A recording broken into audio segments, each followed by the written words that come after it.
Hey guys, what's going on today? BOJoeKO here, and welcome back to another NHL 15 wishlist video.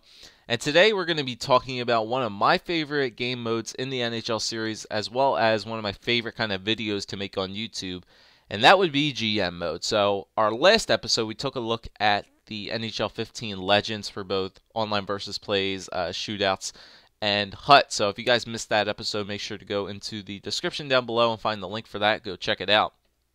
But today we're just going to be talking about specifically offline GM mode. I do have another video planned specifically for GM Connected, and that'll be coming out probably after this one. But today we're just going to be talking about offline GM mode. And really, I want to talk about all the improvements that were made from NHL 13 GM mode to NHL 14. I'm going to talk about all the improvements that were made in this game, as well as kind of the errors that were found throughout the game. And as well as, well, we're just going to be looking at all the improvements, and if we see something that could be improved further upon off of these improvements, then we definitely can talk about that there. So first off, one of the major improvements that I found in GM mode this year was definitely the updated trading block. I feel this was a really good touch, because if you're trying to look for that one really good player, the trading block last year wasn't really all too great, but now it's much more in depth to look for that player you exactly want to find, position wise, player roles, age, potential, salary, contract length, specific categories, looking for a certain number of stars. You can even go as far as looking for a specific number of a type of stat that you want to look for. It was really good. The updated trading block this year was definitely a major improvement.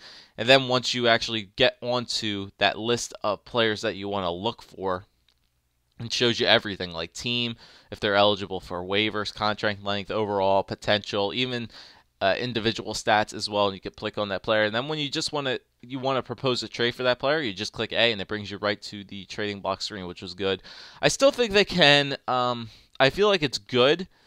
Could they improve on it? Sure, they can improve on everything. Probably just, I feel like the trading block's good, but I feel like they can just continue to put more and more specific stats into the trading block, which you want to look for. I noticed that they didn't have country this year, so maybe that could be something you could look for. Maybe you're looking for an American chemistry-wise. That could be something. Why Canadians, European skaters. That could be something that could definitely be put into this game as well. But overall, I think the trading block was definitely a really good aspect this year. Now, if we go into trading players in and of itself, one of the major, another kind of not really major, but a minor thing that was added to the trading players was retaining cap. Now, I know I've used that at least once during a couple of my GM modes series on YouTube. I feel like I used it in the Dallas GM mode at least once. So I feel like it was good, because there are specific players that are in the NHL with maybe like 2 or 3 years left on their contract, maybe on like a $5 or $6 million deal, and you want to trade them away, but the team that you want to trade them to doesn't have enough salary cap, so you're inclined to retain some cap, which I feel is a realistic aspect of the game. I mean, there are some teams that will retain like half the amount of salary. I think that was the maximum amount of money you could retain from a specific player, was half the amount of the salary, which was good. I know I've used it once or twice in my GM mode, and it's actually a pretty good, helpful tip to throw into the game. So I feel like that was cool. I still think they can get a little bit more in depth than that, but for right now, it's good. Now we can move on to the contract screen. So first off, we'll start by looking at the salary cap summary, which is good. Buyout penalties, I feel like they were in 13, but they weren't as major. Now they are pretty major aspects to contract signing as well. You can have buyout penalties, retain salaries, as well, adding to your team cap hit. I feel like they should increase. They should hold the cap to exactly how it is in the NHL today. Like year after year, they should continue to increase and or lower the salary cap year after year. Um, I feel that would add another aspect of challengingness to the GM mode itself, because if you're increasing the salary by a good bit each year, then there could be certain players that ask for a certain amount of money. You can maybe try to get other players for cheaper amounts of money. And I feel like they should take out the 15% rule, or the 15% or the 85% rule, whatever you guys want to call it. I feel like it's too easy to re-sign players now using that rule, because you can always just take off 15% or multiply the total that they want by 85% and get the amount of money that you can offer that player. I feel like they should take that out. If the player's asking for that amount of money, then I feel like you should either give them that money that they want or try to negotiate with them a little bit, like it was in 13. But still, I feel like they should take out that rule, with the 15% rule that's in the game. It could be just a mathematical thing or an algorithm that's in the game and they can't get rid of it. But if they can ultimately get rid of that trick in the game, I feel like it would make it so much more difficult for people to re-sign players and stuff like that. Now we can move on to the potential and the plague, as Johnny so named it. I really don't know how I feel about the potential in this game. I feel like sometimes it gets a little bit out of hand. They really need to upgrade this potential aspect of the game. Now, like I said, there are certain players that in this game that are 4.5 gold stars that just don't get better. Now, for granted, in NHL 13, you could draft like a #1 overall pick and put him on the first line in the NHL. Your team could ultimately go not even win it in a single game that year, but that player that you put onto the first line would rise up like 12 overalls from like a 60 something to like an 88 or a high 90 or something like that, which in effect could be realistic, but I feel like it was kind of cheating the game, so they made it a little bit more difficult to do so by really grouping together, because that was one of the big things that they did. If you guys watch the YouTubers GM mode, that's why it really wasn't that so successful and why I stopped making that video series as a whole, because what they really did in NHL 14 was they grouped together age, potential, and recommended player position. So potential, they could have 4.5 gold stars, but if you played that person in the wrong position, then ultimately they would get red stars. And I feel like that's a stupid aspect to this game. Like, I hate the red star potential. The fact that the red star potential guys in like free agency have no trade value whatsoever, I think is pretty stupid. You could have like an 80-something, 85 overall player, but he could have 4 red stars and his trade value is so low, and you could just trade for the guy. I feel like that's stupid. I feel like 4.5 red star potential should have equal or almost as equal value to a 4.5, or at least a 4 gold star player, or maybe like a 3.5 green star player. I feel like the trade values for red star potential players definitely should be fixed. Another thing about the contract screen is that I would like to see for NHL 15 is giving players the option to re-sign and extend contracts to players throughout the season. Because I know there's players that do that. There's teams that do that throughout the season. You could give another player a contract extension if they're playing really well. You don't want to wait till the end of the season to try to make a deal with a player. You want to get the contract extension throughout the season, because if you look at the real NHL today, there's not that many re-signs teams that re-sign players in the offseason. They pretty much re-sign all their players either before the season's done or midway through this regular season as well. There's not that many re-signs that take place at the end of the year. At the end of the year, you're just deciding if you want to release and or re-sign your unrestricted free agents. If you have restricted free agents throughout the year, it's ultimately deciding if you want to re-sign the unrestricted free agents at the end of the year, or if you want to release them to free agency. That's basically what's happening at the end of the year for NHL teams. But I don't know. I feel like they definitely should add that into the game. It'll make it easier. The only problem would be the salary cap issue, but I feel like if you want to extend the contract, that should take off from, there should be another stat in there that should be expected salary cap for next year, so that if you want to extend the contract, it'll show you how much salary cap that you will have available for next year. So I feel like they should put something like that into the game. Now if we go to progress reports. Now this is one of the issues that I had with this game. As you guys can see in progress reports, this is one of the most difficult things I was struggling with so much this year. Progress reports and roster moves are the only two places in GM mode where you can actually physically find the players, well, other than the trading block. This place and roster moves are the only place in the game where you can find the player role of the player.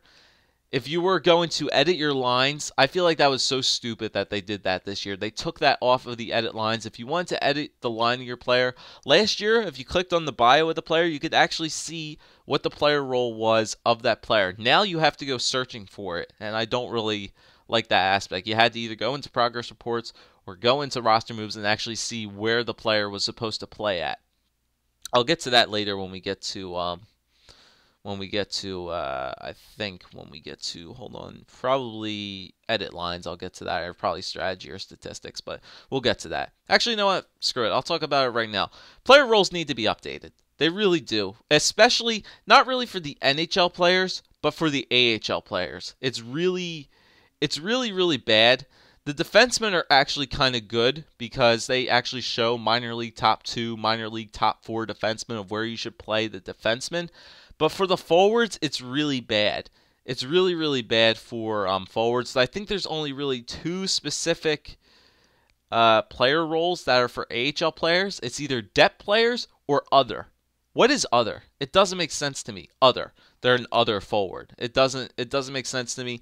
I feel like they need to get specific for AHL players as well, like a minor league third line scorer, minor league second line player, minor league first line player, minor league fourth line player. If they can do it for the defensemen, why not do it for the AHL forwards as well? Because I feel like it screws it up when you don't know where to play the AHL players, because you just want to play the high start potential guys on the top line, and sometimes they don't even get better. But if you play them on the fourth line, they magically grow to high overalls. It doesn't make sense to me. I feel like that if they can do it for the defensemen in the AHL, they should do it for the AHL forwards as well, about where you should be able to play those guys.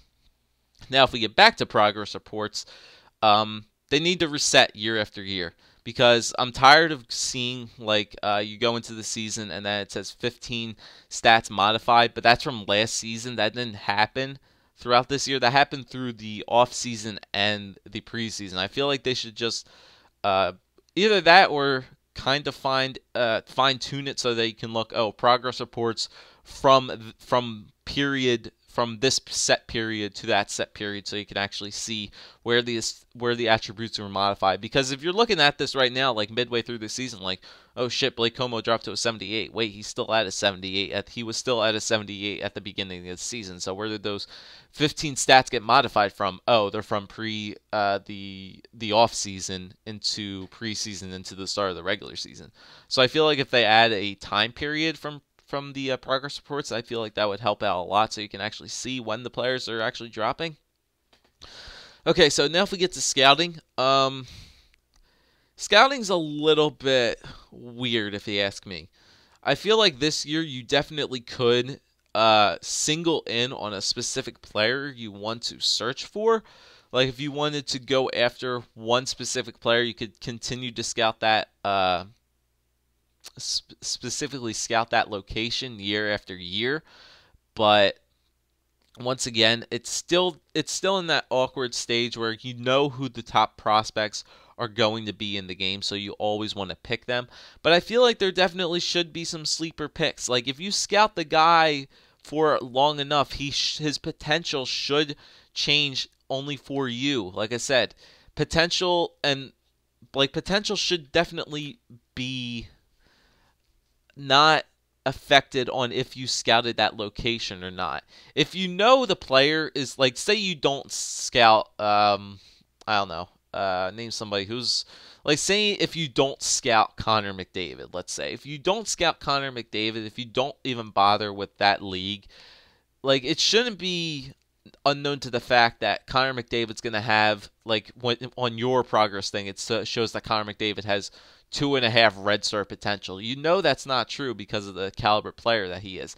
I feel like that shouldn't affect the location which you scout upon. Like, say you don't scout that area whatsoever, it still shouldn't give you that low star of potential, even though you know he's going to be a good player because of all the other information, and just because of that, you know the game. It's hockey IQ, really. You need to know which players are going to be good and which kind of overalls that they are going to get in the game itself.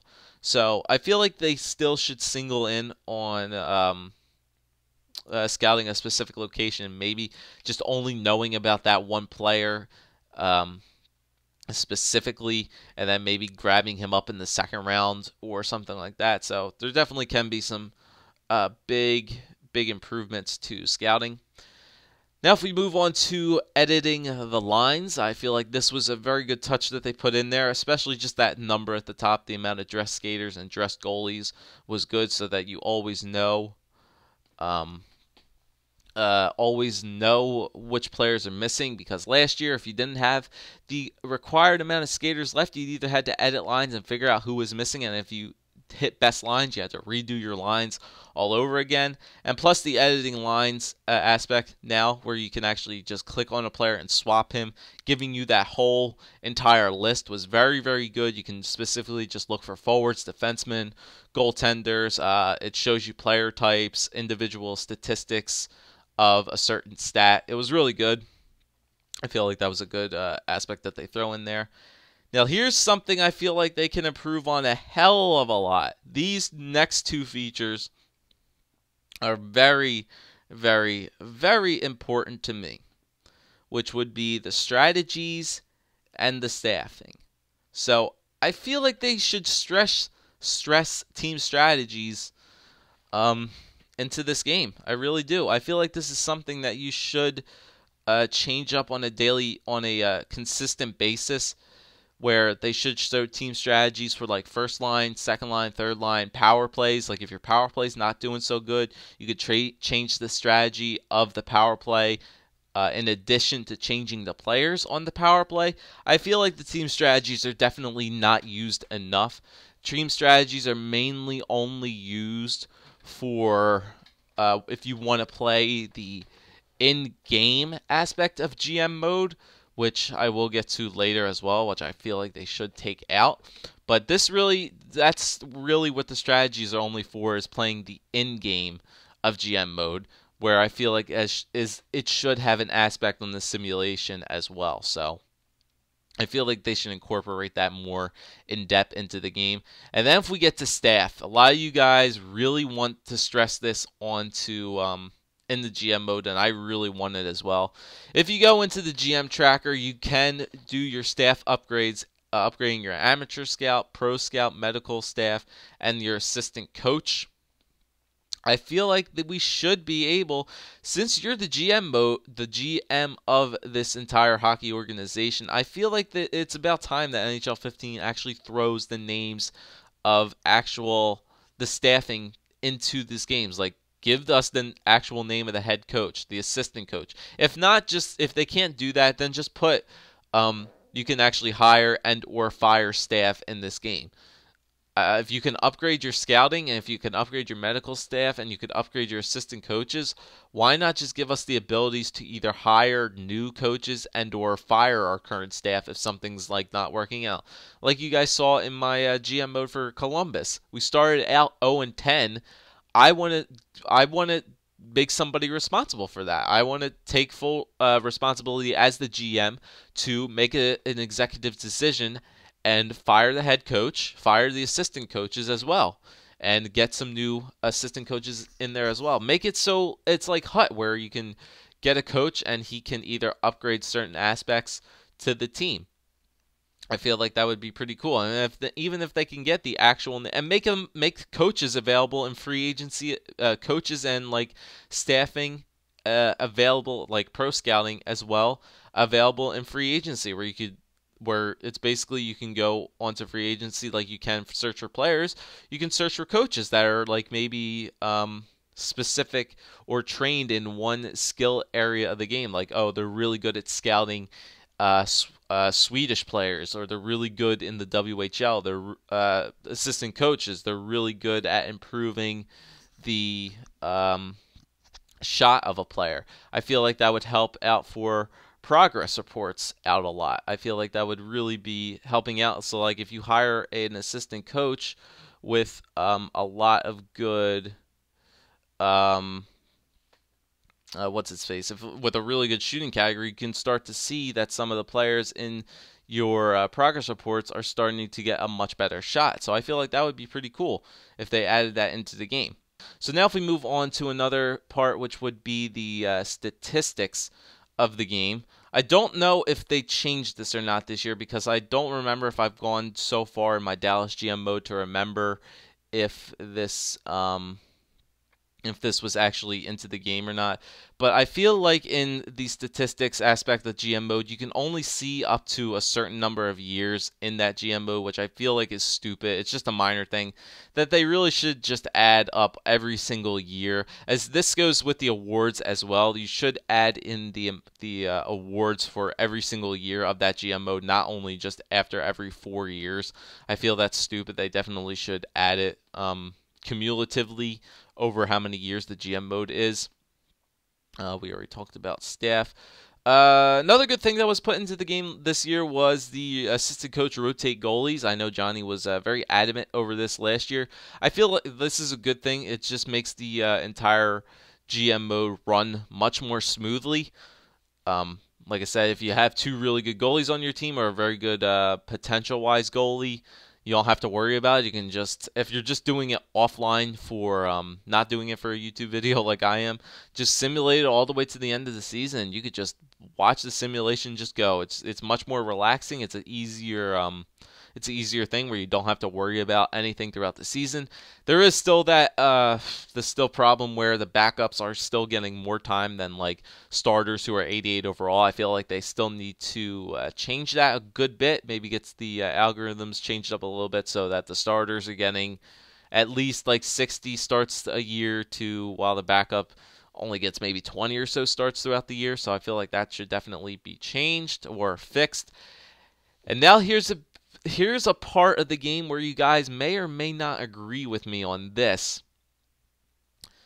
If you are playing GM mode, it gives you the option when you are on a game to either play the game or sim the game. Personally, for me, for offline GM mode, they should take this out of the game. That is my personal opinion of the game, that they should take the play game aspect out of GM mode. And let me tell you guys why. GM mode, in my opinion, is basically the same as HUT. You're making trades with other players or other teams in order to get really good players on your team. The only reason I see play game as an available option in GM mode is so that you can like there are certain like achievements and boost slots for your EASHL Pro that are linked to GM mode.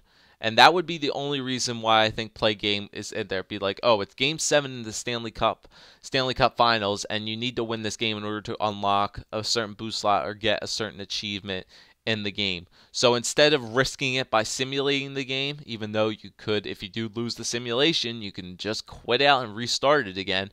But for some players, you just want to play the game and just run shit on the computer.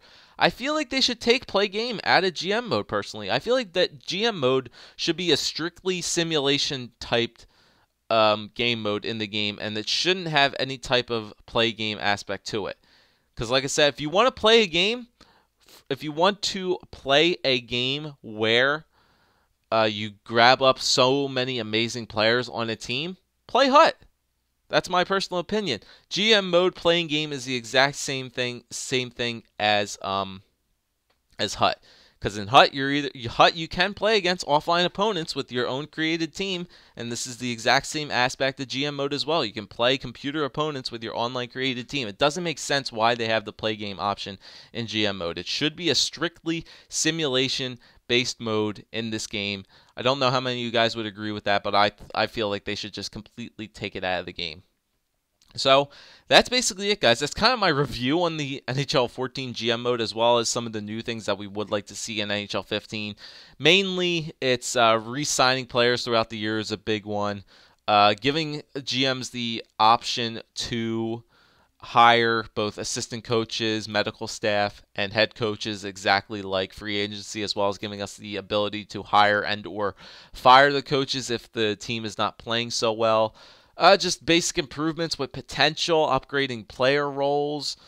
That's basically it. And I hope to God that EA Sports will hopefully look at this video and take into consideration the improvements that I have listed here for GM mode. And let me know if I didn't touch on anything that you guys have mentioned in GM mode, because I know a lot of you guys like to play it as well. Let me know in the comment section down below if there's anything that you guys would want to see improved to GM mode, as well as if you agree and or disagree with some of my suggestions for GM mode. So I hope you guys enjoyed this. I know this was an incredibly long video, but next time we're going to take a look at, I believe, GM mode connected. That won't be as long as a video, but there's definitely some things they can improve to GM mode connected, which they can make that a fully functional game mode as well. So I hope you guys enjoyed. Leave a like, leave a comment, subscribe as always, and I'll see you guys next time for another NHL 15 wishlist video.